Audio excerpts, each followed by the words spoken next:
잠과 같이 기도드리겠습니다.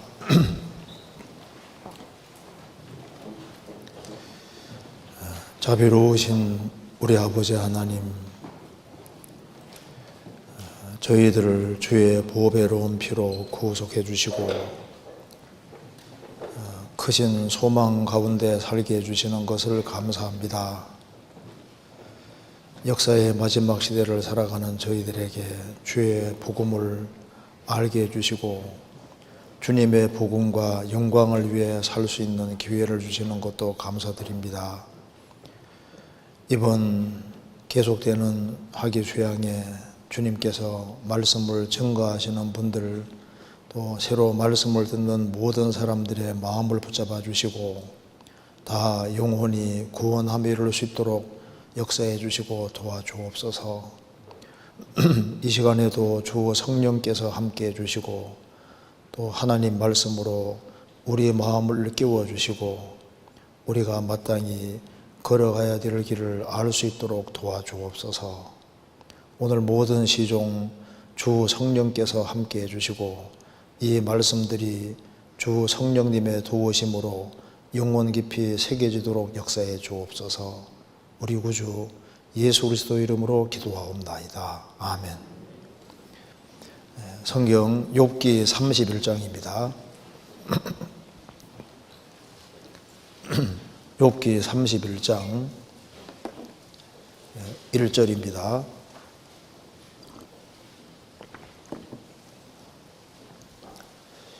제가 읽겠습니다. 내가 내 눈과 언약을 세웠나니 어찌 처녀에게 주목하랴. 그리하면 위에 계신 하나님의 내리시는 분깃이 무엇이겠으며 높은 곳에서 전능자에 주시는 산업이 무엇이겠느냐. 불의 자에게는 환난이 아니겠느냐. 행악자에게는 재앙이 아니겠느냐. 그가 내 길을 감찰하지 아니하시느냐. 내 걸음을 다 세지 아니하시느냐. 언제 나의 행위가 허탄하였으며 내 발이 괴휼에 빨랐던가. 그리하였으면 내가 공평한 저울에 달려 하나님이 나의 정직함을 아시게 되기를 원하노라. 언제 내 걸음이 길에서 떠났던가. 내 마음이 내 눈을 따라갔던가. 내 손에 더러운 것이 묻었던가. 하나 넘겨보겠습니다. 제일 뒤에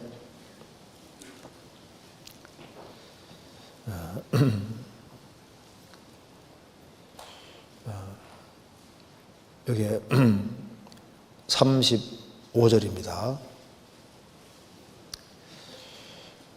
누구든지 나의 변배거를 들을지니라. 나의 서명이 여기 있으니 전능자가 내게 대답하시기를 원하노라.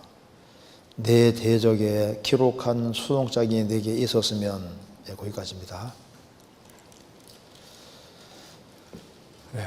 지금 2차 학위 수양회가 진행 중에 있습니다. 근데 1차도 많이 왔는데 2차는 휴가 기간이라 그런지 훨씬 많이 왔습니다. 지금 등록하신 분이 보니까 10,000명이 훨씬 넘거든요. 10,000명이 넘고, 그런데 새로운 사람들이 하여튼 많이 왔어요. 제가 언론 보니까 1,700명이 넘던데 보니까요. 어쨌든 간에 사람들이 많이 왔는데, 지금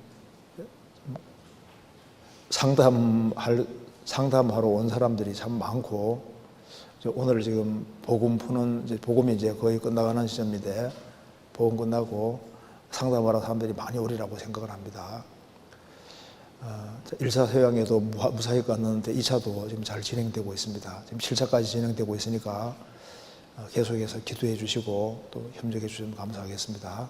자, 오늘은 우리가 욥기 31장을 잠깐 같이 생각을 좀 해보도록 하겠습니다.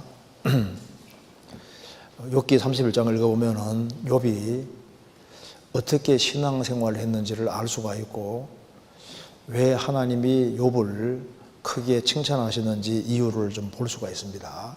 그래서 오늘은 욥의 삶의 비결이라는 그 제목으로 조금 생각을 해보도록 하겠습니다.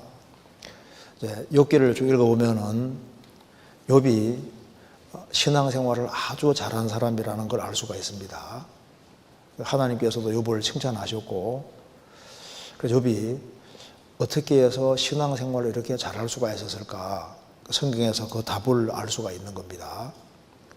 자, 제일 먼저 들을 수 있는 것은 욥은 그 고대 사람이지만은 마음이 얼마나 중요한지를 알고 있는 사람입니다. 신앙생활의 핵심적인 요소가 마음이라는 걸 알고 있는 사람이고, 또 한 가지는 여기에 31장 1절에 내가 내 눈과 언약을 세웠나니 어찌 처녀에게 주목하랴. 욥은 내가 내 눈과 언약을 세웠다고 했습니다. 그러니까 눈과 언약을 세웠다, 그 말은 신앙생활에서 눈이 얼마나 중요한지를 알고 있는 사람이잖아요. 자기 자신이 무엇을 보고 살아야 될지를 알았다는 겁니다. 우리 시대라고 한다면, 우리 시대는 볼 것이 많으니까 무엇을 보고 무엇을 들어야 될지를 욥은 확실하게 알고 있는 사람이에요. 그리고 여기에 내가 내 눈과 언약을 세웠나니, 욥이 우리 시대에 살았다면 내가 내 눈과 내 귀와 언약을 세웠나니 아마 이렇게 얘기를 했으리라고 생각합니다. 그리고 이제 욥은 마음의 중요성을 알고 눈의 중요성을 확실히 아주 알고 있는 사람이에요. 왜 이런 생각을 하게 됐냐면은 하나님이 살아계시니까 하나님 앞에 신앙생활을 잘해야 된다는 것을 항상 생각하고 살았기 때문에 신앙생활에서 중요한 요소가 뭔지를 알고 있는 겁니다. 그러니까 마음과 눈이 중요하다는 걸 알고 있는 거예요. 그리고 이제 그럼 욥은 왜 이렇게 특별히 신앙생활을 잘하려고 했냐면은 여기에 그 2절에 보면 그리하면 위에 계신 하나님의 내리시는 분깃이 무엇이겠으며 높은 곳에서 전능자의 주시는 산업이 무엇이겠느냐. 욥은 뭘 바랐냐면은 하나님이 내리시는 분깃과 산업, 하나님의 영원한 축복을 사모했던 사람입니다. 그래서 욥은 영원한 기업을 믿고 있는 사람인 겁니다. 그래서 그는 신앙생활을 아주 잘하기를 간절히 원했고, 그래서 욥기가 이렇게 기록이 되고 있습니다. 욥이 이제 사인을 탁 하면서 나의 서명이 여기에 있노라 그렇게 얘기하잖아요. 그러니까 얼마나 그 확고한 태도 가지고 신앙생활을 했는지를 볼 수가 있습니다. 물론 욥이 하나님 만났을 때 자신이 신앙생활 바르게 한 것을 과도하게 드러냄으로 인해서 하나님이 불의한 것처럼 여겨지게 한 것은 옳은 행동이 아니었습니다. 욥은 이제 자신의 의를 많이 드러냄으로 해서 하나님이 약간 불의한 분이 아니겠느냐 그런 생각을 들게 만들었기 때문에 그건 큰 오점이 되는 겁니다. 욥은 그것에 대해서 정말 철저하게 회개하고 돌이켰습니다. 그도 부족한 것은 있었지만은 주 안에서 신앙생활을 아주 잘하는 사람에 속하고, 그래서 성경 에스겔서에도 하나님께서 노아, 다니엘, 욥이 있다 할지라도 주님께서 신앙생활을 참 잘한 사람으로 들고 있는 것이 노아, 다니엘, 욥 이렇게 세 사람을 들고 있을 만큼 하나님 앞에 아주 귀하게 쓰임받은 사람이라고 할 수 있습니다. 그래서 우리가 오늘 같이 좀 생각을 해보겠습니다. 그래서 욥기를 31장을 읽어보면 욥이 먼저 지속적으로 신앙생활을 했다는 것을 알 수가 있습니다. 꾸준하게 신앙생활을 했습니다. 자, 먼저 31장 5절에 보겠습니다. 5절에 언제 나의 행위가 허탄하였으며 내 발이 괴율에 빨랐던가. 욥은 이제 자기를 돌이켜보는 겁니다. 내가 만일 내 행위 속에 허탄한 것이 있고 내 발이 거짓에 빨랐다면은 내가 주님 앞에 받을 상과 영광이 무엇이겠느냐. 7절에 언제 내 걸음이 길에서 떠났던가, 내 마음이 내 눈을 따라갔던가, 내 손에 더러운 것이 묻었던가. 그는 진리 가운데 끊임없이 행하려고 했던 겁니다. 그래서 그 영어 성경에는 if로 되어 있는데 만일 내가 이렇게 했다면은 그런 적이 없는 거예요. 내가 언제 그렇게 했던가 이렇게 요법이 계속 말하고 있습니다. 9절에 언제 내 마음이 여인에게 유혹되어 이웃의 문을 엿보아 기다렸던가. 16절에 내가 언제 가난한 자의 소원을 막았던가, 과부의 눈으로 실망케 하였던가. 또 24절에 내가 언제 금으로 내 소망을 담고 정금들어 너는 내 의라나 봐라 하였던가. 언제 재물의 풍부함과 손으로 얻은 것이 많음으로 기뻐하였던가. 쭉 이제 자기를 이렇게 과거를 반추해 가면서 자신은 살아계신 하나님 앞에서 최대한 진실하고 바르게 살기 위해서 노력했다는 것을 쭉 얘기를 하고 자신의 신앙생활은 지속성이 있었다는 것을 말하고 있습니다. 그러니까 그는 지속적으로 꾸준히 일생 동안 꾸준히 아주 주님 앞에서 바르게 향하기 위해서 노력한 것을 쭉 지금 얘기를 하고 있습니다. 우리 시대를 인스턴트 시대라고 합니다. 인스턴트 제품도 많고 일회용이 굉장히 많잖아요. 사람들은 이제 순간적이고 즉흥적인 것을 좋아하는데 뭐 한 번 쓰고 버리는 게 너무 많잖아요. 근데 신앙생활은 그런 것이 아닙니다. 일단 꾸준한 것이 아니면은 주님이 받기가 어려운 겁니다. 우리 시대에 보세요. 일회용이 굉장히 많잖아요. 1994년인가 그때 통계를 보면은 기저귀를 1년에 한 몇 개 정도 이렇게 팔리는 하면 15억 장 정도가 팔렸다고. 94년도에. 그러니까 이제 뭐 한 번 쓰고 다 버리는 식으로 이런 게 너무 많잖아요. 그러니까 우리 시대에 이제 이렇게 인스턴트 시대에 살고 있고 하니까 뭔가 꾸준한 모습을 찾기가 참 어렵습니다. 그래서 한 사람이 또 구원을 받고 그리고 지속적으로 꾸준히 신앙생활을 하는 걸 볼 때 거기에서 그게 신뢰가 가는 거예요. 기분 내키면은 신앙생활 했다가 기분 안 내키면 신앙생활 안 했다가 상황에 따라 자꾸 바뀌어지는 이제 그런 신앙은 주님 볼 때 합당한 것이 아닙니다. 욥은 내가 언제 그런 적이 있었느냐, 그런 지속적으로 꾸준히 그 구약에 보면은 에녹이라고 하는 사람은 65세에 무드셀라를 낳고 300년 동안 하나님과 동행했다. 그는 365살까지 살고 하나님이 그를 산채로 데려가셨습니다. 그러니까 300년 동안 하나님과 동행했다. 이게 엄청난 말이지 않습니까? 300년 동안 꾸준하게 동행하는. 구약에 보면은 출애굽기에 청년 여호수아라는 말이 나와 있는데 여호수아는 모세를 바짝 가까이 따랐습니다. 근데 여호수아에 가면은 나이 늙은 여호수아는 청년 시절부터 나이가 들 때까지 꾸준히 신앙생활을 했고 그래서 그는 지속적으로 신앙생활을 했습니다. 뭐든지 꾸준하고 지속적이 있을 때 그때 그게 이제 믿을 만한 것이 되는 겁니다. 제가 가끔 하는 얘기는 다시 한번 읽어드리겠습니다. 운동이나 세일즈에서 혹은 어떤 기술 분야에서 늘 성공을 거두는 사람의 특징은 무엇인가? 어떤 사업체가 신용을 얻을 수 있는 단 하나의 특징은 무엇인가?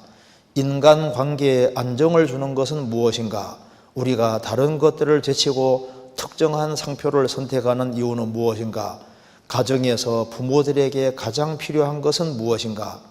같은 식당에 또다시 들르게 되는 것은 신문 배달부 소년, 우유 배달부, 우편 배달부에게 여러분들이 가장 원하는 것은 무엇이냐? 일관성, 꾸준함, 그것은 믿을 수 있다는 겁니다. 꾸준한 것. 그래서 성경 시편 125편에 보면은 여호와를 의뢰하는 자는 시온 산과 같도다. 시온 산은 한 곳에 항상 버티고 있습니다. 언제 보더라도 항상 그곳에 있잖아요. 꾸준하잖아요. 욥이라는 사람 보면은 항상 변함없이 그 자리에서 그대로 아주 확고하게 자기 자리를 차지하고 있는 겁니다. 여호와를 의뢰하는 산은 시온 산과 같도다. 근데 시온 산은 요동치 아니하고 영원히 있는 그 시온 산과 같도다, 이렇게 얘기했습니다. 그 카타콤의 순교자들 그런 책도 있잖아요. 카타콤이 이제 로마의 지하 무덤인데요. 그리스도인들이 박해를 받을 때 지하 무덤 속에 들어가서 햇빛도 보지 못하고 살았습니다. 그런데 그게 제가 이제 글에 보니까 이제 설명을 하는데요. 이 그림 중에 카타콤 그 굴 속에 그게 이제 지하 무덤입니다. 거기에 그래서 오래 살았는데 거기에 제일 많이 그려져 있는 그림이 선한 목자 예수님. 선한 목자 예수님이 가장 많이 그려져 있는데 체크해 보면 150개 정도 된답니다. 카타콤 안에. 그러니까 그 어두운 그 무덤 굴 속에 살면서도 햇빛을 보지 못하면서도 주님은 선하시다. 여호와는 나의 목자시니 내가 부족함이 없으리로다. 주님이 선한 목자라고 믿고 있는 거예요. 그것도 150번이나 150개 정도 그림이 그려져 있다고 말입니다. 그리고 그 다음에 많이 그려져 있는 그림이 닷입니다. 닷. 히브리서 6장에 그리스도인들은 소망의 닷이 있다고 해요. 소망의 닷. 그 닷이 바로 소망인데요. 영혼의 닷 몇 개 그렸냐면 66개. 그들은 그런 정말 굴 속에, 그 무덤 속에, 거기에서 햇빛을 보지 못하고 살지만은 확실한 소망이 있는 겁니다. 부활의 소망. 그 소망 가지고 그 속에서 일생 동안 살아가는 거예요. 그래서 꾸준한 것, 이제 그런 것은 믿을만한데, 욥은 정말 지속적으로 꾸준히 신앙생활하고 이런 자녀가 10명이 죽고 재산 다 날아가고 몸 전체가 병든 그 상황에서도 신앙만은 확고하잖아요. 그가 나를 죽일지라도 나는 신앙생활을 바르게 하겠다. 그런 마음 가지고 끝까지 꾸준히 신앙생활을 합니다. 그게 이제 욥의 신앙의 기본 특징에 속하는 겁니다. 그런데 왜 그가 이렇게 할 수 있었냐면은 욥은 아는 것이 있어요. 무엇이 중요한지를 알고 있는. 그래서 우리 오늘 세 가지를 좀 생각해 보려고 하는 겁니다. 자, 먼저 욥기 1장을 먼저 찾겠습니다.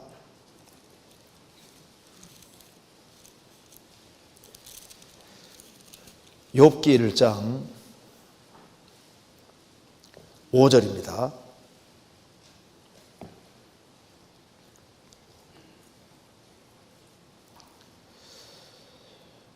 그 잔칫날이 지나면 욥이 그들을 불러다가 성결케 하되 아침에 일어나서 그들의 명수대로 번제를 드렸으니 이는 욥이 말하기를 혹시 내 아들들이 죄를 범하여 마음으로 하나님을 배반하였을까 하미라. 욥의 행사가 항상 이러하였더라. 욥은 뭘 아냐면은 신앙생활에서 마음이 얼마나 중요한지를 알고 있는 사람입니다. 그래서 10명의 자녀들이 이제 생기를 하게 되면은 이제 형제지간을 다 같이 불러서 잔치를 하는데 흥겹게 잔치하다 보면 마음이 틀어질 수 있잖아요. 마음이 틀어질까봐, 혹시라도 마음이 하나님과 조금 달라졌을까봐 잔치가 끝나면은 그들을 다 불러다가 성결케 하고 그 명소대로 하나님께 번제를 드렸습니다. 이는 욥이 말하기를 혹시 네 아들들이 죄를 범하여 마음으로 하나님을 배반하였을까 함이라. 욥의 행사가 항상 이러하더라. 항상 이러하더라. 그런 규칙적으로 지속적으로 꾸준히 그렇게 했다는 겁니다. 욥은 어디에 포커스 맞추고 있습니까? 마음이 흐트러질까 봐 그걸 아주 심각하고 중요하게 생각하고 있습니다. 자, 우리 시대는 마음대로 보고 마음대로 하고 싶은 것을 다 하라고 부추기는 시대입니다. 하고 싶은 거 다 하라고 생각하는 거예요. 그렇게 얘기합니다. 그리고 우리 시대에 마음이 얼마나 중요한지를 강조하지 않습니다. 그래서 내적인 것보다 외적인 걸 훨씬 더 중요하게 생각하잖아요. 원래 진선미인데 지금 미선진으로 바뀌어지고 있습니다. 아름다움은 다 통하는 식으로 바뀌어지고 있잖아요. 그 외모보다 훨씬 더 중요한 것이 내적인 겁니다. 그러니까 욥은 마음으로 배반하였을까 하미라. 욥의 행사가 항상 이러하더라. 그러니까 욥이 신앙생활을 잘할 수 있는 첫 번째 그 신앙의 비결이 뭐냐 하면은 신앙생활에서는 마음이 중요한 거구나. 이걸 아주 확실히 깨닫고 있는 사람입니다. 마음. 우리도 신앙생활을 잘하기 위해서는 마음이 얼마나 중요한지를 확실하게 알아야 됩니다.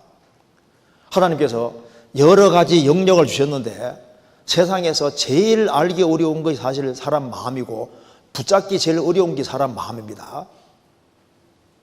우리가 지금 우리 시대에 정말 우리가 추구해 볼 수 있는 영역들이 굉장히 많잖아요. 지금 우리 시대에 바다 깊은 곳까지 들어가 봅니다. 참 바다는 굉장히 넓고 그 속에 뭐가 있는지 모르잖아요. 아직 모르는 것이 굉장히 많습니다. 우리 땅 속에도 좀 뚫고 들어가 보지만은 아직 많이 뚫고 못 들어가요. 땅 속에 뭐가 있는지 아직도 몰라요. 뭐 하늘에 대해서는 더 캄캄합니다. 많은 건 가지고 뭐 본다고 하지만 그게 제한돼 있고 도대체 우주가 얼마나 넓은지 큰지 몰라요. 그잖아요. 지구상에 생명체들이 많지만은 막상 연구하기 시작하면은 참 인간은 너무나도 어리석고 무지하고 모르는 것이 많다는 걸 알게 됩니다. 물어댄 것이 멀고 깊고 깊도다. 누가 능히 통달하랴. 우리 두뇌가 한 15cm 밖에 안 되지만은 이게 두뇌를 연구하면 연구할수록 얼마나 복잡하고 정교하게 되어 있습니까? 모르는 게 우리가 너무 많아요. 신비한 것이 많은데 신비한 것 중에서 제일 신비한 게 사람 마음입니다. 세상에서 알다가도 모르는 게 사람 마음이라고 하잖아요. 사람 마음. 부부 가까이 같이 살지만은 서로 마음을 모를 수 있는 겁니다. 그러잖아요.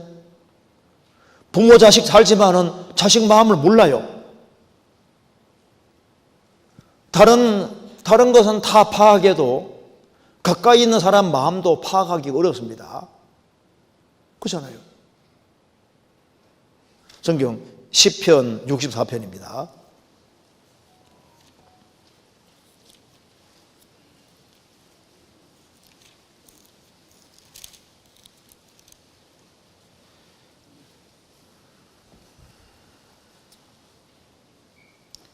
육 절 저희는 죄악을 도모하며 이르기를 우리가 묘책을 찾았다 하나니 각 사람의 속뜻과 마음이 깊도다. 많은 사람들이 속으로 죄악을 도모하며 우리가 묘책을 찾았다. 넘어뜨리기 위해서 궁구하는 사람도 많습니다. 여기 각 사람의 속뜻과 마음이 깊도다. 마음 속으로 무슨 꿍꿍이 속이 있는지 저 마음 깊숙한 곳에 사람 마음이 깊이를 헤아릴 수가 없습니다. 사람 마음은 정말 아주 엄청난 곳이라 할 수 있습니다. 사람 마음은 넓어지려면 한없이 넓어집니다. 고린도서 6장에 고린도 성도들에게 바울 사도가 말했습니다. 너희도 보답하는 양으로 너희 마음을 넓히라. 교회 생활하면서도 마음을 탁 좁힐 수 있거든요. 부부 사이에서도 마음을 탁 좁히면요 바늘도 안 들어간다니까요. 바늘도. 형제자매에 대해서도 마음을 탁 이렇게 닫을 수 있고 교회 향해서도 마음을 탁 닫을 수 있거든요. 하나님께서 솔로몬의 마음을 바닷가처럼 하시매, 바닷가 모래처럼 하시매. 사람 마음이 넓어지려면 솔로몬처럼 막 마음이 아주 한없이 넓어질 수도 있고 마음이 활짝 열릴 수도 있잖아요.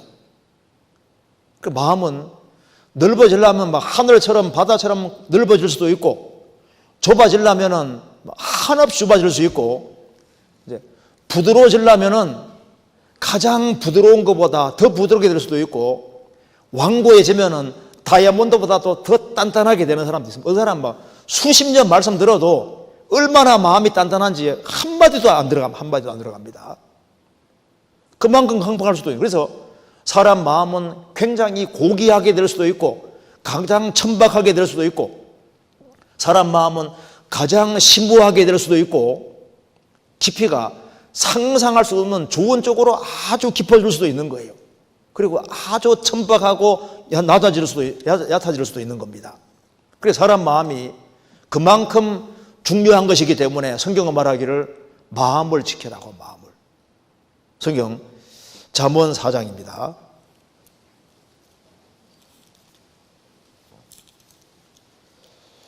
4장 23절.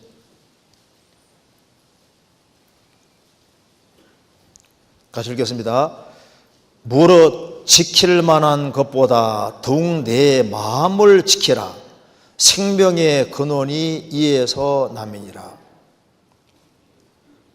무릇 지킬 만한 것보다 더욱 내 마음을 지키라. 여기 교회 올 때도 문단속 잘하고 오셨잖아요. 우리가 뭐 지켜야 될 것이 굉장히 많습니다. 그런데 정말 부지런을 다해서 잘 지켜야 될 것이 마음이다. 생명의 근원이 이에서 남이니라. 그래서 먼저 마음이 참 중요하구나, 이것을 아주 깊이 생각을 해야 됩니다. 신앙생활 잘해야 되니까. 그리고 마음은 이게 가장 치열한 전투장이 되는 겁니다. 그래서 인간의 행동이 나오는 아주 근본 바탕 속에 이게 딱 마음에 좌우되는, 마음에 의해서. 그래서 마음은 이제 가장 중요한 영역에 속하기 때문에 마귀도 사람의 마음을 정복하려고 합니다. 그래서 사람 마음은 자기가 주장할 수도 있고, 마귀가 주장할 수도 있고, 하나님이 주장할 수도 있는 거예요.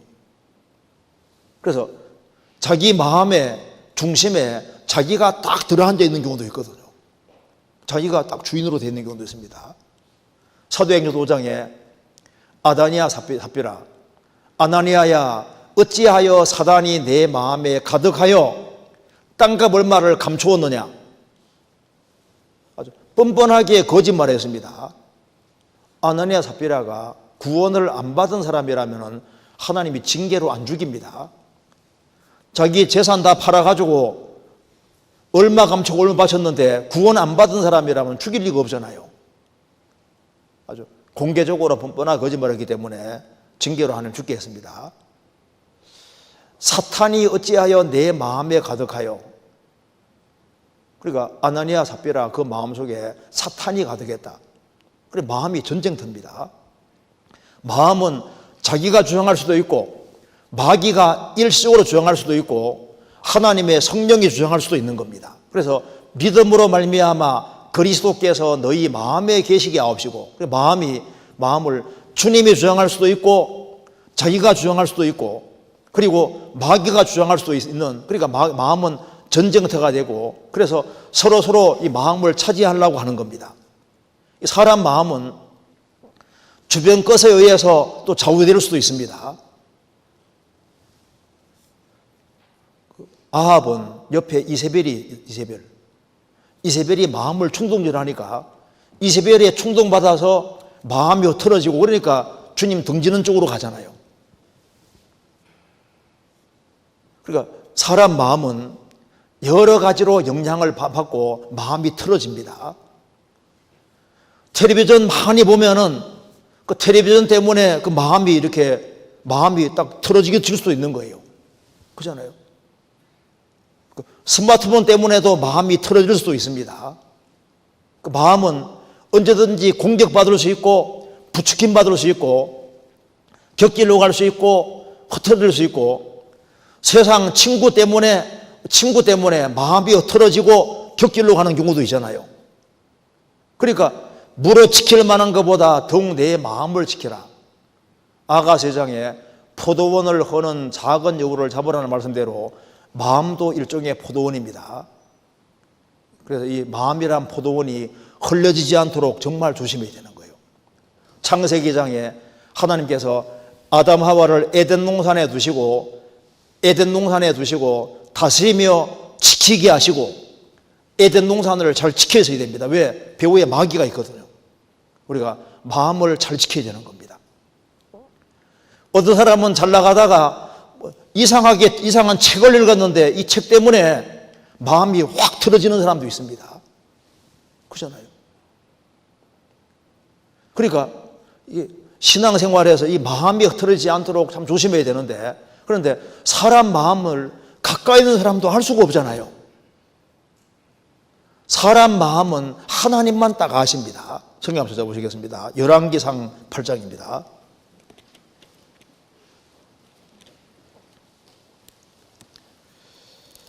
(8장) 39절.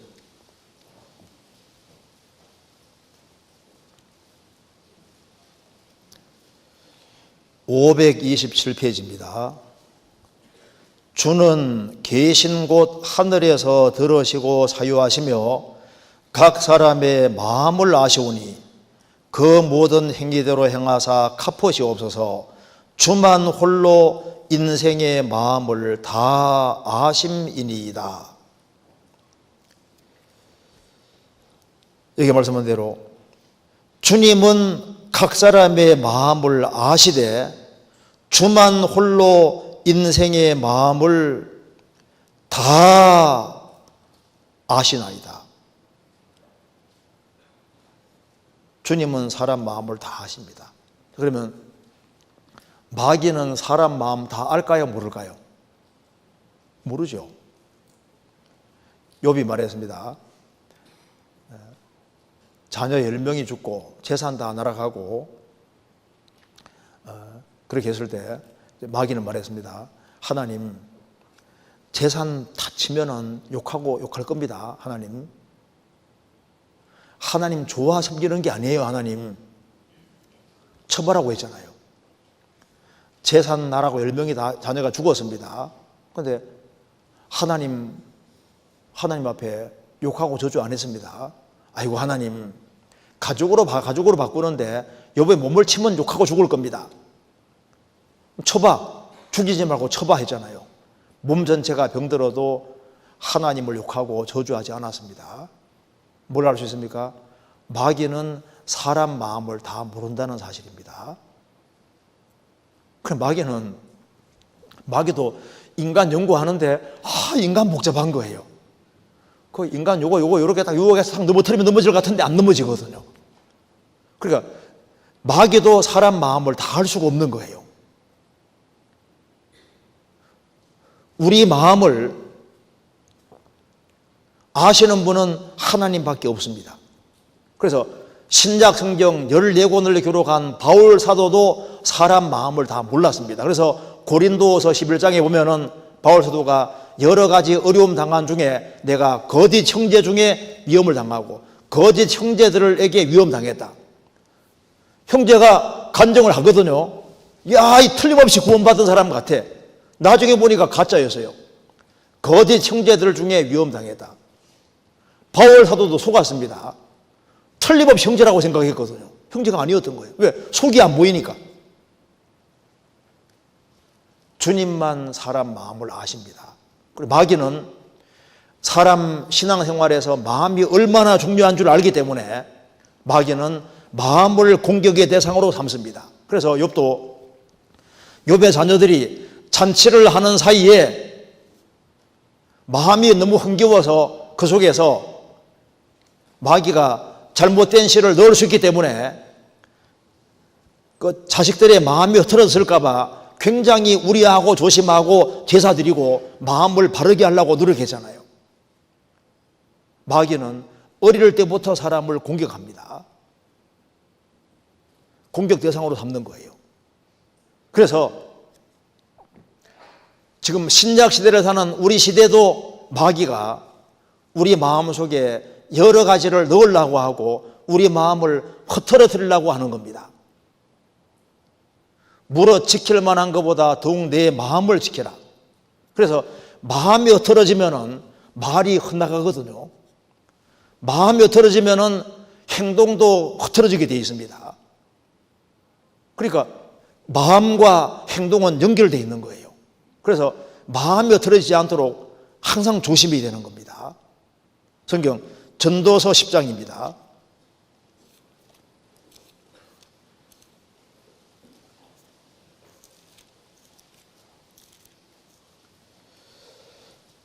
(10장)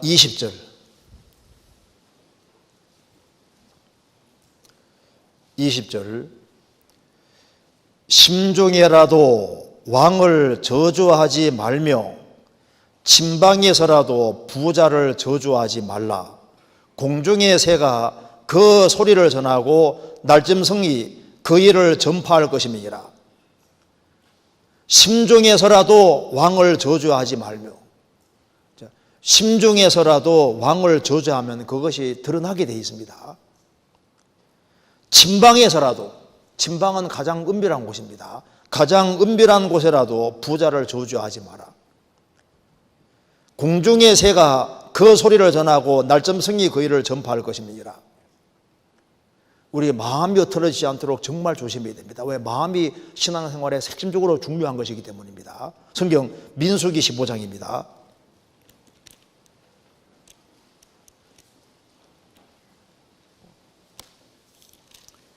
15장 39절.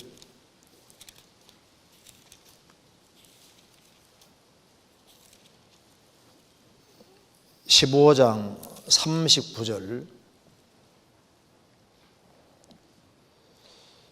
이 술은 너희로 보고 여호와의 모든 계명을 기억하여 준행하고 또 너희로 방종케 하는 자기의 마음과 눈의 욕심을 좇지 않게 하기 위함이라.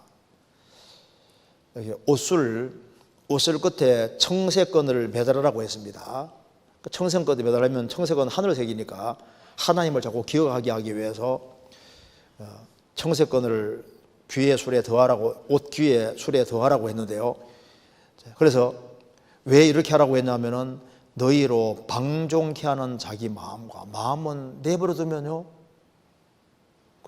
쉽게 마음이 방종으로, 마음이 그냥 탁 풀어지거든요. 흐트러진다고요. 방종케 하는 자기 마음과 눈의 욕심, 눈에는 욕심이 붙어 있습니다. 눈의 욕심을 좇지 않게 하기 위함이라. 그래서 조금만 마음을 느슨하게 하면은 자기도 모르게 마음이 이제 탁 틀어져요. 그러면 방종으로 흐르게 되는 겁니다. 그럼 조금 더 시간 지나면 어떻게 되냐면은 두 마음이 생깁니다. 두 마음. 마음이 오로지 한 마음이 돼야 되는데 두 마음으로 나눠지거든요.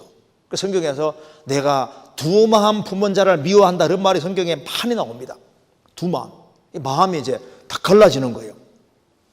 마음이 다 흐트러지면은, 이제 두 마음이 갈라지면 그 다음에는 악으로 치우치게 되는 거예요. 악으로. 솔로몬도 처음에는 그는 여호와를 사랑했습니다. 시간 지나면서 이제 파라오 왕의 공주를 이렇게 아내로 맞이해서 이제 하나 둘씩 아내를 맞이하면서 점점 여자가 많아진 게 있지 않습니까? 그래서 이방 여인들도 사랑했다, 이렇게 나옵니다. 처음에는 여호와만 사랑했는데 그 다음에 이방 여인도 사랑했다는 말이 나오고, 그러면 이제 두 개를 동시에 사랑하게 되니까 이제 점점 시간이 기울으면서 이쪽으로 치우치는 거예요. 그래서 이방 여인들이 솔로몬 왕의 마음을 딱 돌렸습니다. 그 다음에 솔로몬은 마음이 여호와를 떠났다고 되어 있잖아요. 그래서 징계로 나라가 두 쪽이 나버리게 되는 겁니다. 그러니까 솔로몬 같이 그 위대한 왕도 마음이 흐트러진 지고 나중에 마음이 여호와를 떠났다는 게 얼마나 놀라운 거예요. 우리 각자라고 해서 예외가 될 수 있는 게 아니다, 그 말입니다. 성경 열왕기상 11장 찾겠습니다.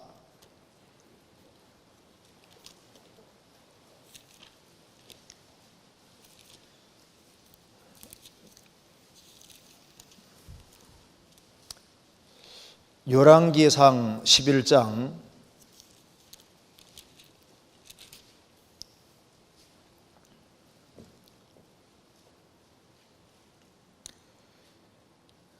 2절입니다. 1절부터 보겠습니다. 솔로몬 왕이 열왕기상 11장 1절 솔로몬 왕이 바로의 딸 외에 이방의 많은 여인을 사랑하였으니 곧 모압과 암몬과 에돔과 시돈과 헷 여인이라. 3절 왕은 후비가 700인이요 빈장이 300인이라. 왕비들이 왕의 마음을 돌이켰더라.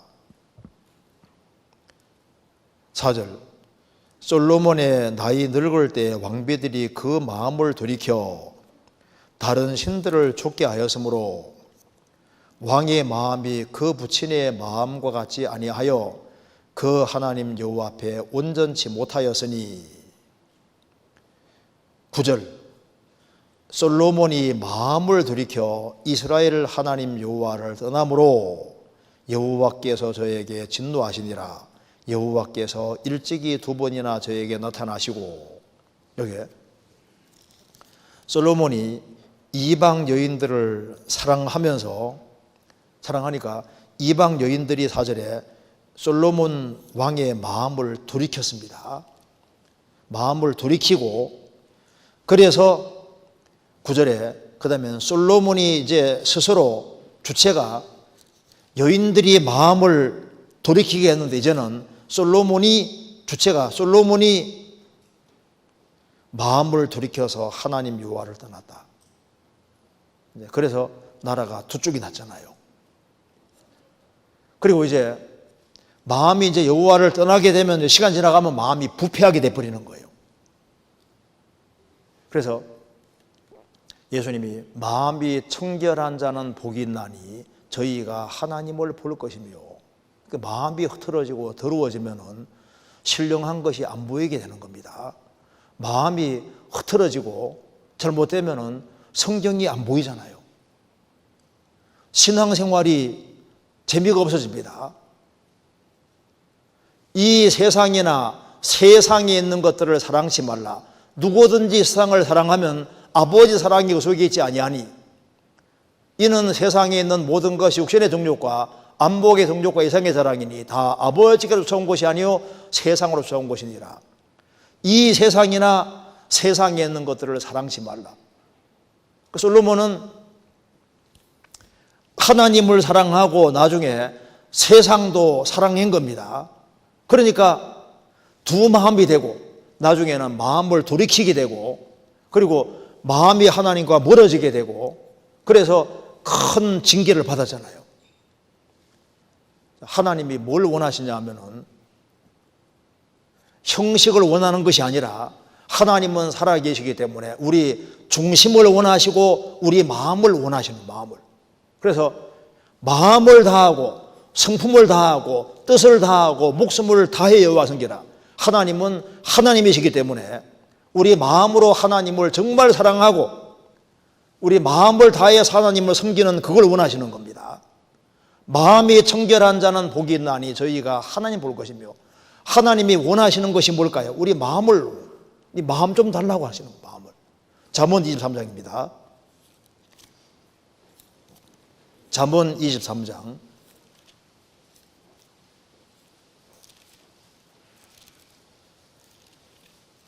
23장 26절 같이 읽겠습니다. 내 아들아 내 마음을 내게 주며 내 눈으로 내 길을 즐거워할지어다. 여기도 마음과 눈이 나와 있습니다. 내 아들아 내 마음을 내게 주며, 가까운 사람은 마음을 주고받기를 원하시는 겁니다. 너의 마음을 내게 주며 너의 눈으로 내 길을 즐거워할지니라. 마음이 청결한 사람은 항상 복이 있습니다. 저희가 하나님을 볼 것이며 하나님이 가까이 계시다는 것을 볼 수 있잖아요. 그래서 욥은 일생 살아가면서 중요한 것이 뭐냐? 마음이 중요하다는 걸 확실히 깨달았는데, 그러면 이제 마음을 지켜야 되는데 어떻게 지켜야 되느냐? 이 마음과 눈이 연결되어 있다는 걸 욥은 알고 있는 겁니다. 욥을. 그래서 욥은 언약을 세웠는데 내가 눈과 언약을 세웠다. 이 마음이 틀어지지 않기 위해서는 볼 것을 잘 보는 게 얼마나 중요한지를 알기 때문에 눈과 언약을 세웠다고 얘기를 하고 있는 겁니다. 욥기 31장 다시 보시겠습니다.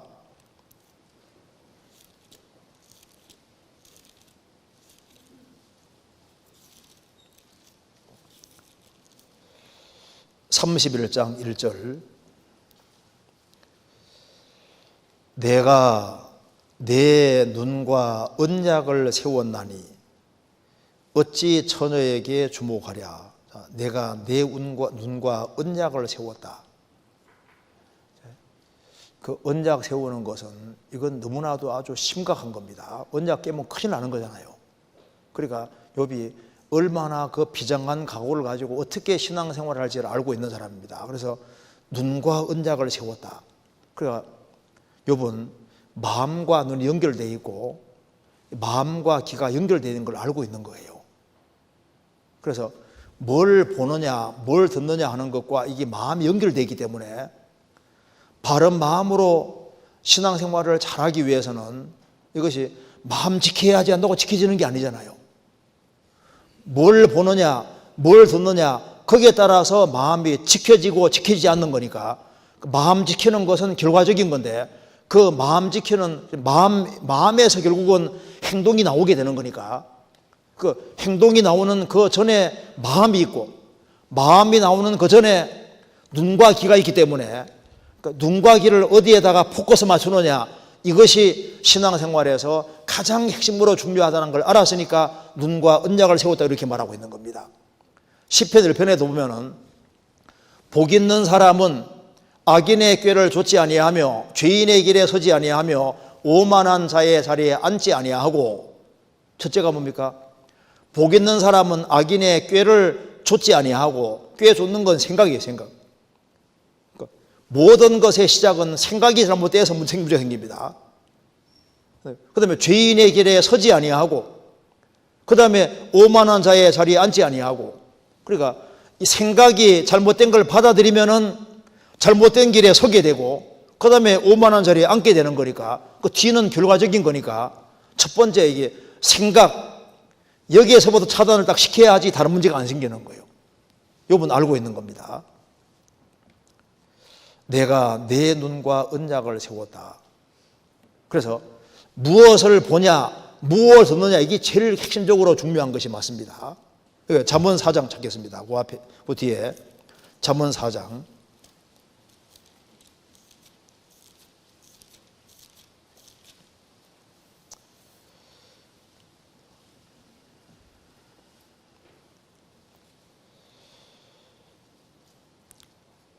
20절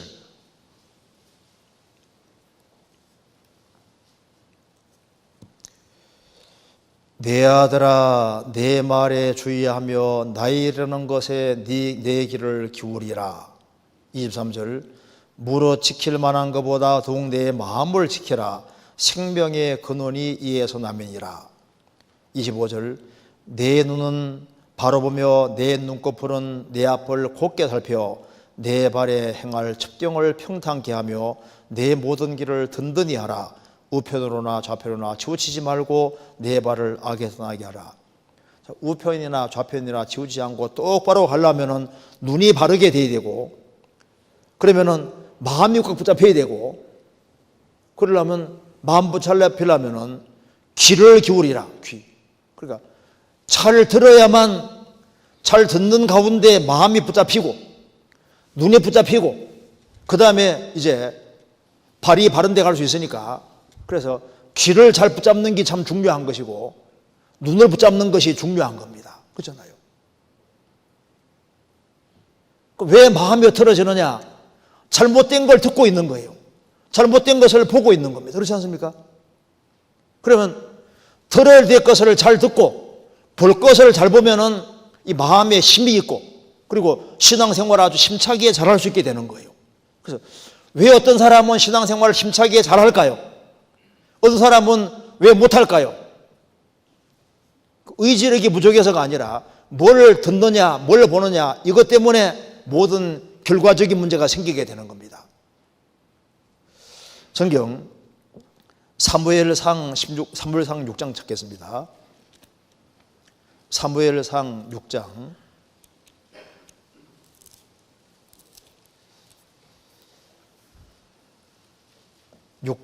13절입니다.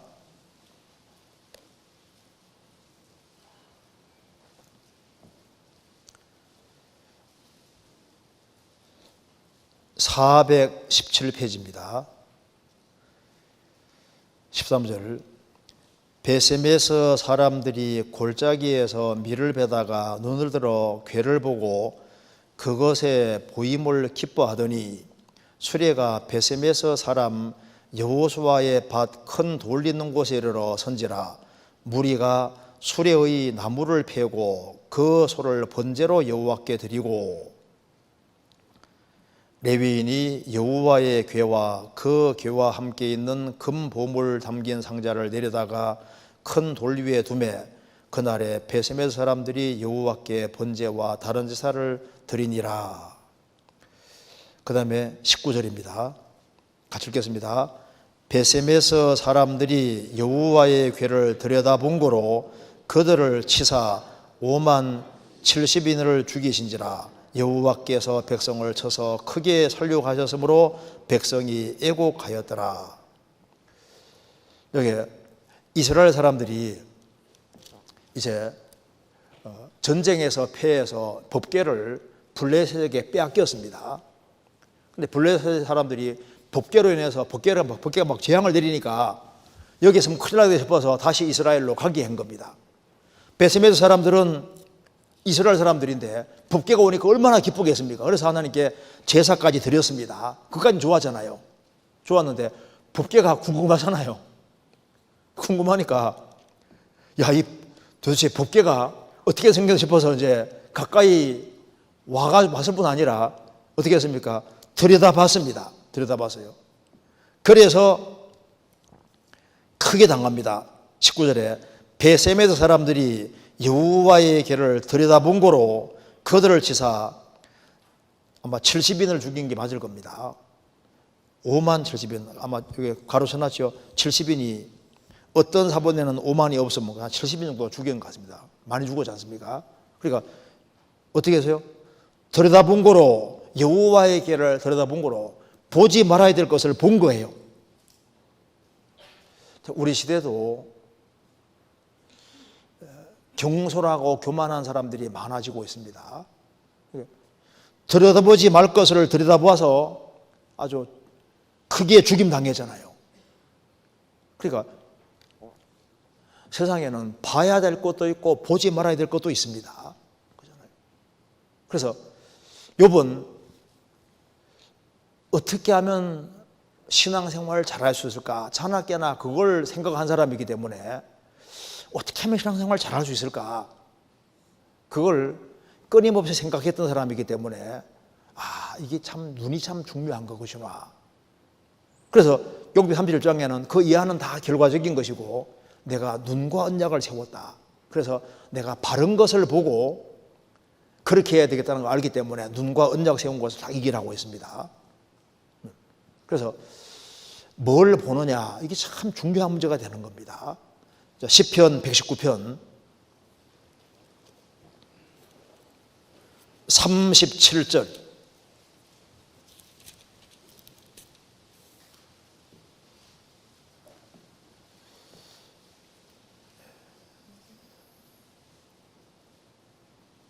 같이 읽겠습니다. 내 눈을 돌이켜 허탄한 것을 보지 말게 하시고 주의 도에 나를 소성케 하소서.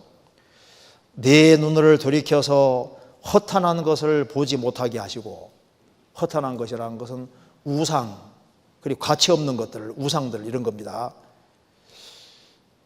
허탄한 것을 보지 말게 하시고 주의 도에 나를 소성케 하소서.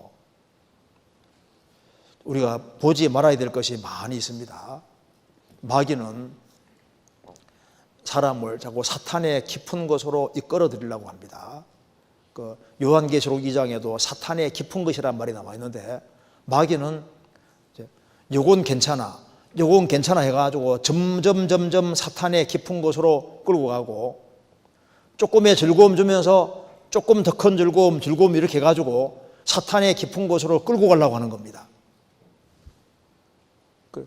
구약 시대 때는 문제가, 우상 숭배가 얼마나 문제가 많이 됩니까? 절대 우상을 탐구하지 말라고 했습니다. 우상 탐구하다가 그냥 덫에 걸려버리는 거예요.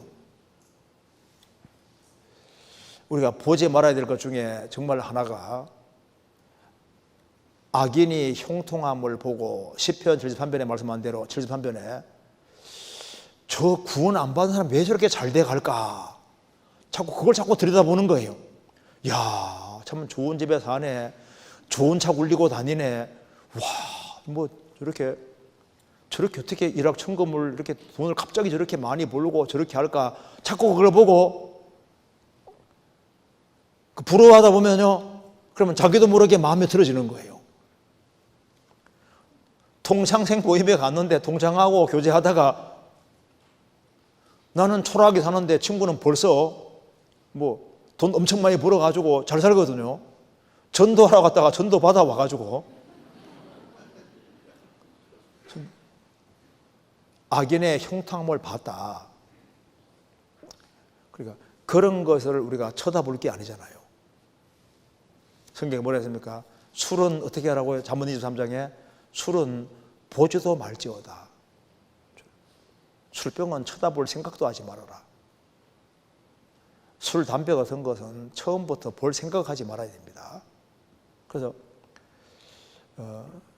술은 가족병이라고, 가족. 이 술을 못 끊으면은 가정적으로 큰 문제가 생기게 됩니다. 술이 얽히고 담배가 얽히면은 나쁜 친구들이 얽히게 돼 있고, 그리고 죄하고 얽히게 되도록 돼 있는 거예요. 그러니까 성경에서 처음부터 보지도 말지어다. 그리고 음녀는 쳐다보지도 말으라고. 이제 이성 문제에 대해서 쳐다보지 말 것을 분명히 얘기했습니다. 삼손은 이스라엘 사람인데 블레셋 사람 딸을 사랑했잖아요. 이방 여인과 결혼했고, 그게 이제 파혼이 됐고, 그 다음에 창기야 가까이 하고 나중에는 그 유명한 들릴라에게 붙잡혀서 눈이 빠지게 되잖아요. 그러니까 눈을 이성 쪽에 잘못되게 돌렸기 때문에 눈이 빠져버린 거라고요. 잠언 6장입니다. 잠언 6장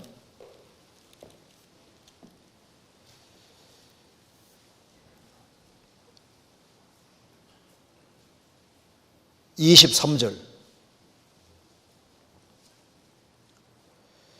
대저 명령은 등불이요 법은 빛이요 훈계의 책망은 곧 생명의 길이라. 이것이 너를 지켜서 악한 계집에게 이방 계집의 혀로 호리는 말에 빠지지 않게 하리라. 내 마음에 그 아름다운 색을 탐하지 말며 그 눈꺼풀에 홀리지 말라. 음료로 인하여 사람이 한 조각 떡만 남게 되며 음란한 계집은 귀한 생명을 사용함이니라. 사람이 불을 품에 품고 어찌 그것이 타지 아니하겠으며 사람이 숯불을 밟고 어찌 그 발이 되지 아니하겠느냐. 남의 아내와 통간하는 자도 이와 같을 것이라. 무릇 그를 만지기만 한 자도 죄 없게 되지 아니리라. 불을 품에 품고도 옷이 안 타겠다. 천만의 말씀이죠. 숯불을 밟고도 나는 발이 안 되겠다. 말엔 숯불을 밟으면은 되도록 되어 있는 거예요. 남의 아내와 통관하는 사람, 만지기만 하는 자도 죄 없게 되지 않을 것이다. 이성 문제에서 확실하게 구별될 것을 말합니다. 그래서 남의 아내 쳐다보고 남의 저 쳐다보고 이렇게 해서 망한 사람이 많잖아요. 쳐다볼 생각을 하지 말으라고 되어 있습니다. 그리고 형제자매들을 보더라도 장점이 얼마나 많아요. 그런데 꼭 티를 보는 사람이 있을 수 있습니다. 티를. 볼 것이 많은데 왜 그걸 자꾸 보냐 그 말입니다. 그 형제 눈 속에는 티가 보이려면 보통 봐서는 안 보이거든요. 보더라도 막 자세하게 보고 막 자세하게 뚫어봐야 보이잖아요. 볼 게 많은데 왜 그걸 보냐 그 말입니다. 그러니까 사람을 보면은 전적으로 다 놓고 보면요, 완벽한 사람은 없어도 장점이 얼마나 많아요. 부족한 게 있어도 하나님의 자녀입니다. 주님이 귀하게 여기시잖아요. 그런데 그 짜잘한 거 가지고 트집 잡아가지고 그렇게 하면 사실 자기만 손해보는 겁니다. 지혜로운 게 아니거든요. 마태복음 7장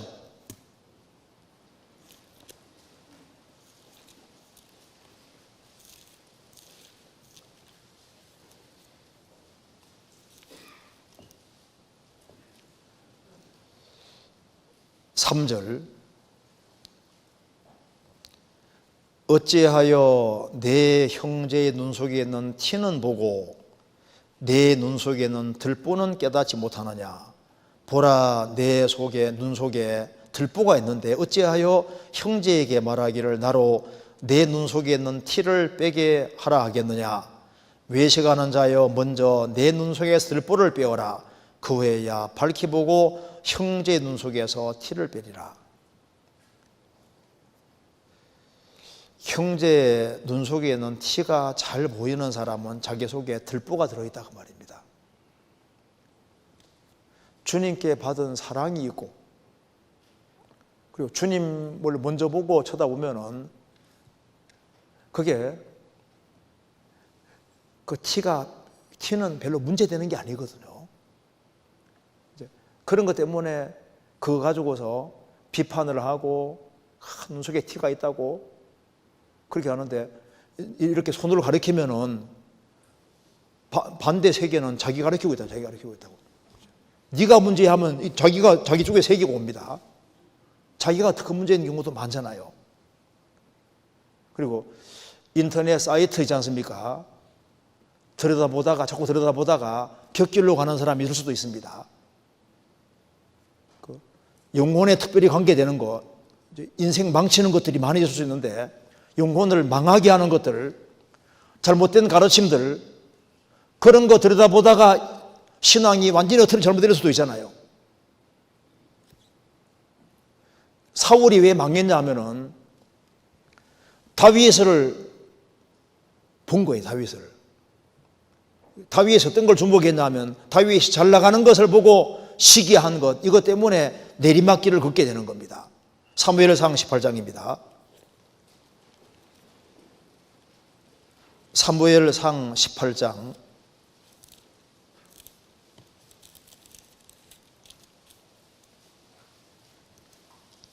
7절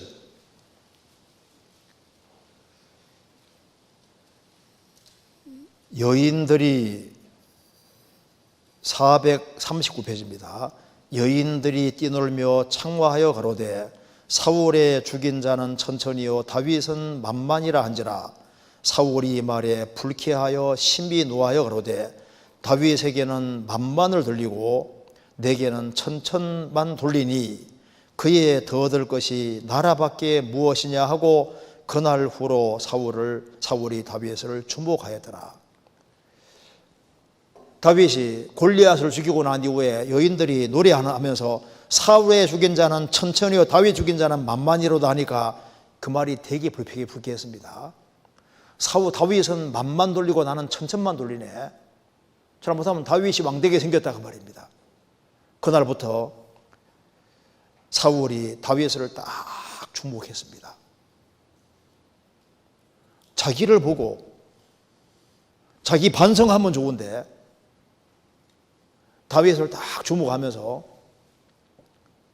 그래서 어떻게 하면 죽일까? 그 궁리했잖아요. 그러면서부터 이제 인생 내리막길을 걷게 됐습니다. 사탄은 마땅히 볼 것을 보지 못하게 막고 보지 말아야 될 것을 보도록 부추기는 겁니다. 마귀는 뭘 보지 못하게 할까요? 자, 마귀는, 자, 이게 블레셋 사람, 이게 베세메스 사람들이 법궤를 들여다보려 할 때 누가 부추겼을까요? 마귀가 부추겼을 겁니다. 별일 없을 거야. 만져도 안 죽을 거야. 뭐 들여본다고 무슨 문제가 되겠어? 근데 호기심이 있으니까 봐 해가지고 이제 들여다봐 보다가 많이 죽게 되잖아요. 마귀는 이렇게 부추깁니다. 근데 뭘 못 보게 할까요? 제발 다른 건 다 보더라도 성경은 보지 마라 이렇게 부추깁니다. 다른 거 많이 봐. 그런데 성경은 좀 제발 들여다보지 마라. 왜 자꾸 그것만 쳐다보냐? 성경을 들여다보면 얼마나 좋겠습니까? 성경의 예언 성취, 그건 보지 말으라고 합니다. 이번에 포르투갈에서 섭씨 47도. 그래서 포르투갈하고 스페인 쪽에서 한 1000명 정도가 폭염으로 죽었잖아요. 그러니까 온도가 47도. 상상이 안 갑니다. 성경 요한계시록 16장에 태양이 사람을 태운다고 돼 있잖아요. 태운다고. 저는 얼른 구구절이 생각이 나더라고. 앞으로 좋은 세상이 오는 것이 아닙니다. 성경의 예언에 주의를 해야 되는데 마귀는 복음을 들여다보지 못하도록, 복음 전도되는 그곳에 관심 안 가지도록 그러지 않아요. 예수님이 누군지에 대해서 들여다보지 않도록 노력하는 거예요. 주님이 세우신 교회가 어떤 것인지를 보도록 하지 않습니다. 주변에 이뤄진 사람을 보지 못하게 만들고 이기적으로 살도록 자꾸 부추기잖아요. 모세가 나이 40살이 됐을 때 동족을 돌아볼 마음을 가졌습니다. 마귀는 부추길 겁니다. 동족 뭐하라고 생각해? 너는 파라오 공주의 아들인데 너 잘 먹고 잘 살면 됐지. 이스라엘 백성들 고통하는 거 그 무슨 상관이냐? 근데 근데 모세는 그렇지 않았습니다. 동족을 돌아볼 마음을 가졌습니다. 그 눈이 선한 눈이잖아요. 바른 눈이지 않습니까? 자, 뭘 보느냐 이게 참 중요한 겁니다. 전도서 2장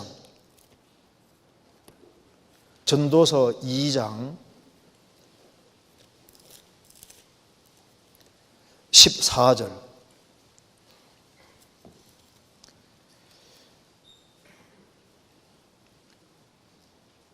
자, 중요한 구절이니까 같이 읽겠습니다. 지혜자는 눈이 밝고 우매자는 어두움에 다니거니와 이들의 당하는 일이 일반인 줄을 내가 깨닫고. 이 말씀에서 지혜자는 눈이 밝고, 일본 밑에 뭐라 했습니까? 그 머리에 있고. 지혜자는 눈이 눈에 있는 게 아니라 어디에 있다고요? 눈이 밝고가 머리에 있고. 자, 히브리 원어에도 머리에 있고입니다. 머리에. 자, 지혜자는 눈이 머리에 있다. 눈이 밝지만은 지혜 없을 수 있잖아요. 눈은 어두운데 지혜 있을 수 있거든요. 그러니까 지혜자는 육신의 눈 자체에 있는 게 아니라 지혜자는 눈은 여기에 머리에 있는 거예요. 눈이 아무리 밝아도 무식할 수 있습니다. 맹인이라 할지라도 얼마나 지혜로울 수 있잖아요. 지혜자는 눈이 머리에 있다. 머리에 있습니다. 그러니까 머리가 바르게 돼 있어야만 그게 제대로 된 눈을 가지고 있는 겁니다. 지혜자의 눈은 머리에 있다. 그래서 우리가 뭘 봐야 되냐 하면은 이런 육신의 눈이 아니라 이제 이 머리에 있는 이 눈으로, 지혜자는 눈이 머리에 있고, 그러니까 이 생각이 중요하고 그 생각의 눈으로 이게 잘 봐야 됩니다. 우리가 정말 우리의 눈으로 살아계신 하나님, 위대하신 하나님, 너희는 눈을 높여들어 누가 이 모든 것을 창조하였나 보라. 이 우주 만물을 창조하신 위대하신 하나님, 하나님이 사람이 되신 예수님, 십자가에 죽으시고 부활하신 예수님, 즉 살아계신 예수님, 교회 머리로 계신 예수님, 그 주님을 볼 수 있다면 얼마나 좋겠습니까? 이는 우리가 믿음으로 행하고 보는 것으로 하지 아니함이니라. 육신의 눈은 멀리 못 봅니다.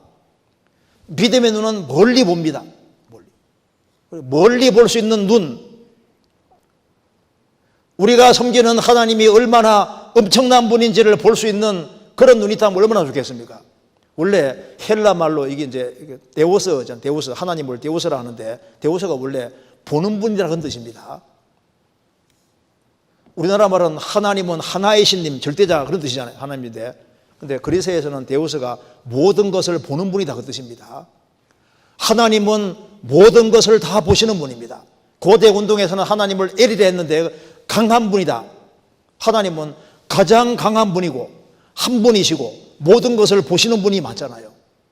중국에서는 상제, 윗상자 임금세인데 제일 높다는 의미에서 상제라고 썼습니다.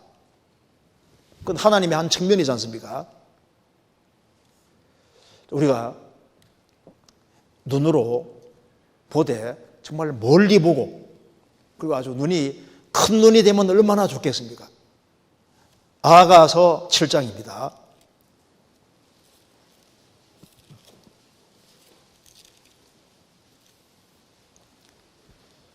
7장 4절.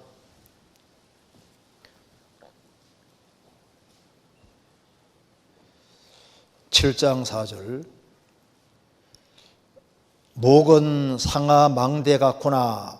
눈은 헤스본 바드라빛 문 곁에 못 같고, 코는 다메섹을 향한 레바논 망대 같구나. 솔로몬이 헤스본 바드라빛 문 곁에 연못을 큰 거 2개 팠다고 합니다. 연못 2개 큰 거 봤는데 그 눈이 그 헤스본 바드라빛 문 곁에 연못 같고 눈이 그리 크다고 말입니다.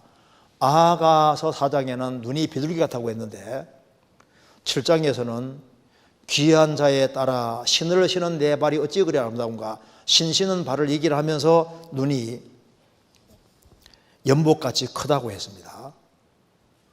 자, 눈이 좋으면 참 좋잖아요. 몽골에서는 이제 엄마가 말합니다. 아버지 오는가 봐라 하니까 이제 저 멀리서 보니까 아버지가 오고 계시거든요. 아버지가 저 멀리서 오고 있어요. 그래 알았다는데 언제 오는지 아세요? 한 2, 3일 지나서 온다고. 눈이 그렇게 좋으니까 뭐 저 멀리서 오고 있는 게 보이거든요. 보고 있는데 근데 워낙 눈이 좋으니까 아주 멀리까지 보이는데 아버지 오는데 오면 며칠 걸리는 거예요. 그 정도로 눈이 좋다는 겁니다. 과장된 표현이 하지만 그렇게 눈이 좋은 거예요. 그러면 영적으로 눈이 좋으면 좋잖아요. 여기 내가 깨끗하고 바르게 살아야 되겠다. 그런 눈은 비둘기 같은 눈인데, 여기 신을 신은 발은 전도하는 발을 말하는 겁니다. 그 얘기를 하면서는 눈이 연못 눈 같아. 그러니까 연못 눈 같은 눈은 큰 눈입니다. 그러니까 영원을 보는 눈, 영혼의 가치를 보는 눈, 영혼의 중요성을 볼 수 있고, 교회가 얼마나 중요한지를 볼 수 있고, 우리가 하는 일이 얼마나 중요한지를 볼 수 있고, 영혼 건지는 이 일이 얼마나 크고 중요한지를 볼 수 있는 그 눈은 연못같이 큰 눈인 거예요.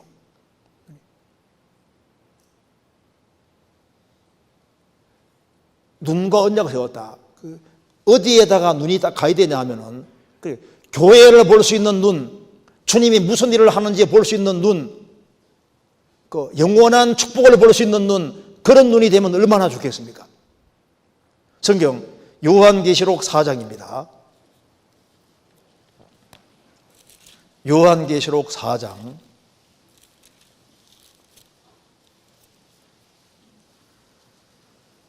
4절입니다.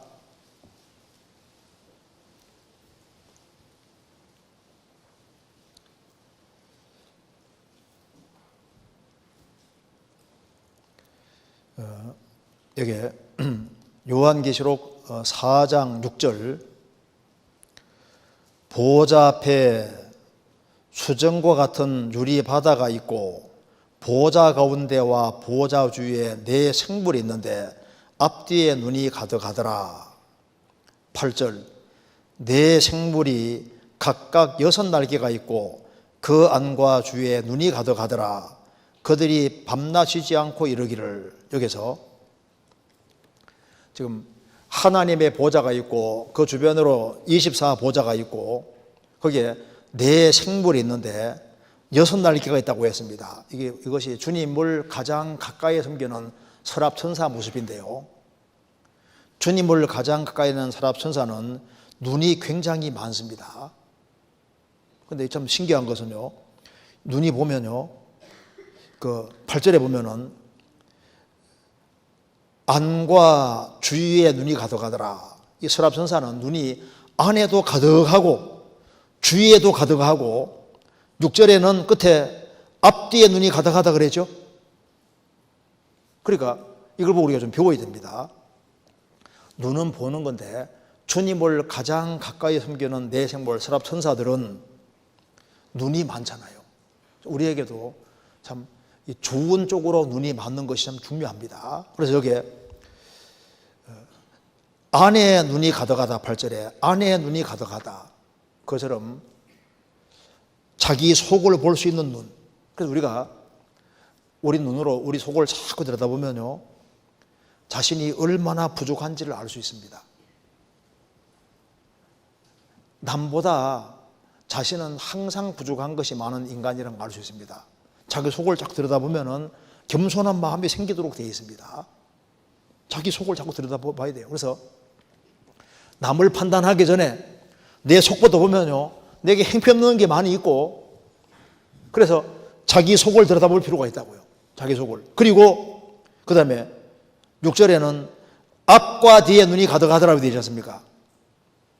그러니까 앞을 보는 눈, 우리도 저 멀리 있는 전망, 우리가 얼마 후에 주님을 배우게 될 때 나를 위해 어떤 축복이 준비되어 있는지, 영원한 축복을 볼 수 있는 눈, 미래를 볼 수 있는 눈, 내가 심판대에 설 때 어떻게 서야 될지 그걸 볼 수 있는 눈이 든다면 얼마나 좋겠습니까?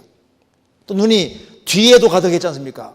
우리 뒤를 보는 눈, 우리 과거를 돌이켜보면 우리가 지옥 땔감인데 지금까지 주님께서 구원해 주셨고 도와준 것을 느낄 수 있습니다. 지금까지 우리가 인도받은 것이 얼마나 큰 은혜입니까? 에베네서를 여기까지 도우셨다. 여기까지. 우리 과거를 돌이켜보면 주님이 내게 은혜를 많이 풀어준 걸 볼 수 있습니다. 그잖아요. 그걸 볼 수 있어야 되는 거예요. 그리고 8절에 주위에 눈이 가득하더라. 주위. 그러니까 사방을 보는 눈입니다. 우리 주변에 형제자매들을 볼 수 있는 눈, 그리고 우리 주변에 불쌍한 이뤄진 사람들을 많이 볼 수 있는 그런 눈이 되면 얼마나 좋겠습니까? 눈이 가득하더라. 이 서랍선사들은 좋은 눈을 가지고 있습니다. 우리도 좋은 눈을 가지고 있다면 너무 좋을 겁니다.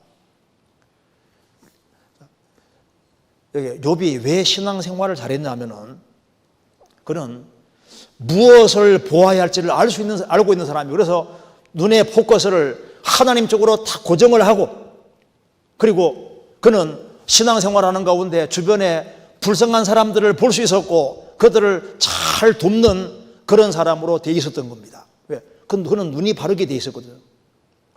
그는 바른 것을 보고, 그리고 주님 앞에 바르게 행했기 때문에 마음이 꽉 붙잡힐 수 있었던 거예요. 그리고 그는 왜 그렇게 했냐 하면은 여기 욥기 31장입니다.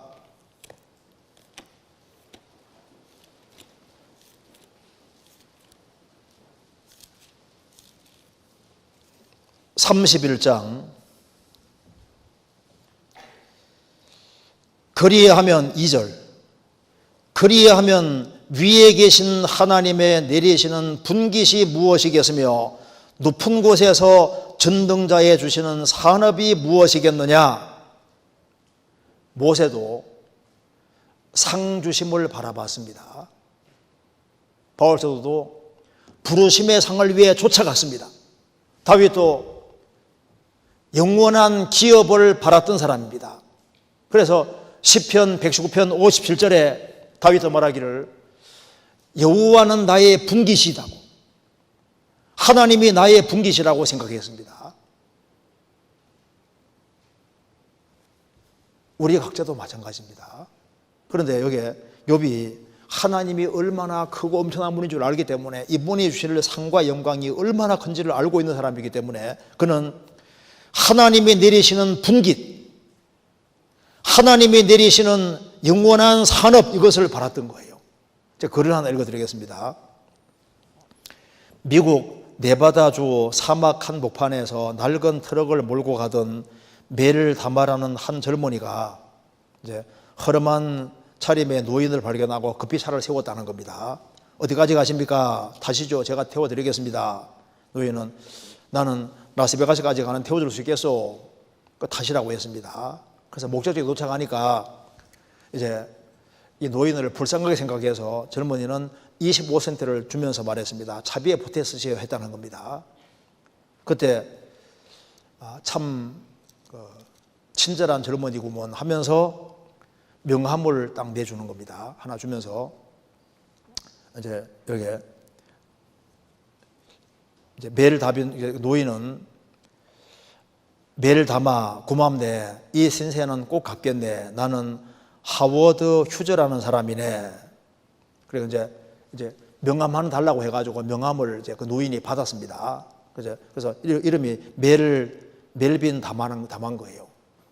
그렇게 해서 신세 갚겠네 하면서 나는 하워드 휴저라네. 이렇게 하고 세월이 많이 지나갔는데 놀라운 일이 벌어졌다는 겁니다. 그래서 세계적인 부호 하워드 휴저가 사망이라는 기사와 함께 유언장이 공개됐는데, 이 하워드 휴저는 영화사, 방송국, 비행기 회사, 호텔, 도박장 등 50개 업체를 가진 경제계 건물인데 그게 유산의 16분의 1을 멜빈 다마에게 증여한다는 내용이 기록되어 있다 그 말입니다.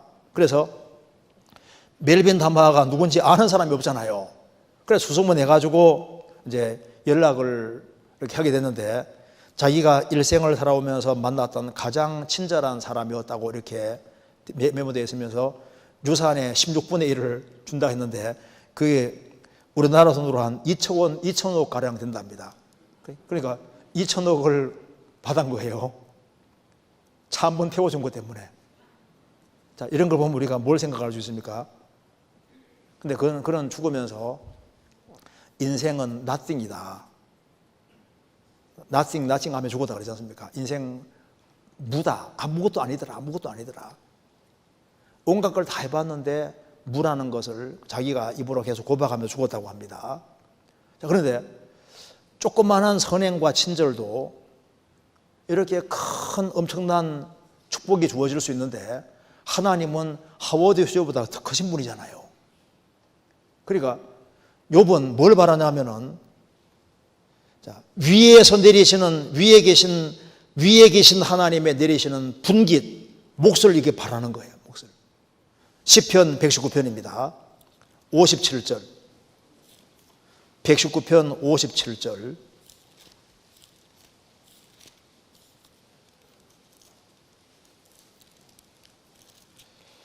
(57절) 같이 읽겠습니다.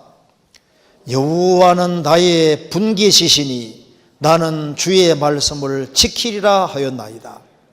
하나님은 나의 분깃, 하나님은 나의 몫이니 나는 주의 말씀을 지키리라. 나는 누가 뭐라 해도 나는 하나님 말씀을 지키고 살겠다. 왜? 하나님이 나의 분깃이시니까. 자, 마지막으로 한 군데 받아 보겠습니다. 시편 17편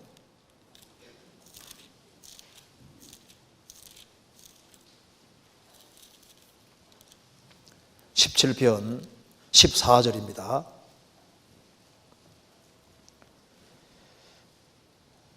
여호와여, 금생에서 저희 분깃을 받은 세상 사람에게서 나를 주의 손으로 구하소서. 그는 주의 제물로 배를 채우심을 입고 자녀로 만족하고 그 남은 산업을 그 어린 아이들에게 유전하는 자니이다. 나는 의로운 중에 주의 얼굴을 보리니 깨를 때 주의 형상으로 만족하리이다. 여호와여, 금생에서 저희 분깃을 받은 세상 사람은 금세에서 자기 분깃을 받습니다. 그는 주의 손으로 여기 주의 제물로 배를 채우심을 얻고 자녀로 만족하고 그 남은 산업을 어린아이들에게 유전하는 자니이다. 돈 많이 벌어서 자기 배 채우고 재산을 최대한 자녀에게 많이 넘겨주는 그 재미로 산다 그 말입니다. 그들의 분깃은 땅에 있습니다. 나는 의로운 중에 주의 얼굴을 보리니 깨를 때에 주의 형상으로 만족하리이다. 주님 오시는 그날 우리는 주님처럼 바뀌고, 그리고 우리의 분깃과 상급은 저 위에 있습니다. 그래서 우리가 욥의 신앙생활 비결은 크게 세 가지라는 걸 알 수 있습니다. 신앙생활에서는 마음이 중요하다. 마음이 중요하기 때문에 어떻게 주님 앞에 갈 때까지 마음 지키고 살 것이냐, 그는 눈을 잘 지켜야 된다는 걸 알았습니다. 내가 눈과 언약을 세웠다. 내가 뭘 볼 것이냐. 지금으로 말하면 들으기 많으니까 뭘 볼 것이냐, 뭘 들을 거냐. 그래서 잘 보고, 볼 것을 잘 보고 들을 걸 잘 듣는 그 사람이 마음이 붙잡히고 신앙생활 잘하고, 그 사람이 영원한 분깃, 영원한 상급을 얻게 되는 겁니다. 그렇잖아요. 우리가 지금 여기 수양예가 진행 중에 있는데요, 눈을 좀 크게 뜨고 수양예의 중요성을 좀 볼 수 있는 그런 눈을 가졌으면 좋겠습니다. 수양예가 중요합니다. 죄인 하나가 회개하면은 하늘에서는 회개할 것이 없는 의인 99이나 기뻐하는 것보다 더 기뻐한다고 하셨는데, 죄인 하나가 구원받는 것도 기뻐하시는데, 그 많은 사람들이 구원받는 그거 하나님의 최고의 관심 있는 그곳, 하나님 눈길이 가 있는 그곳에 우리도 같이 눈길이 가 있고 그 복음 전도를 위해서 같이 협력하고 수고해야 되라고 생각합니다. 같이 기도하시겠습니다. 은혜와 사랑이 충만하신 하나님 아버지, 저희들을 주의 보배로운 피로 구원해 주신 이 크고 놀라운 은혜와 사랑을 인하여 감사드립니다. 머지않아 주님 앞에서는 그날 칭찬과 영광과 존귀를 얻을 수 있도록 저희 삶을 다스려 주시고, 또 주 안에서 다 귀하게 쓰임 받도록 도와주옵소서. 하기수양에 준비하는 그 모든 손길에도 함께해 주시고, 이번에도 많은 사람을 주님 품으로 인도할 수 있도록 역사해 주시고, 주님께 영광과 찬송이 돌아갈 수 있도록 도와주옵소서. 수원교회에서도 하기수양에 준비하는 그 모든 손길에도 함께해 주옵소서. 우리 구주 예수 그리스도 이름으로 기도하옵나이다. 아멘. 오늘 여기 찬송가 은혜 찬송 230장 한번 같이 불러보겠습니다.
주께서 가라 하시니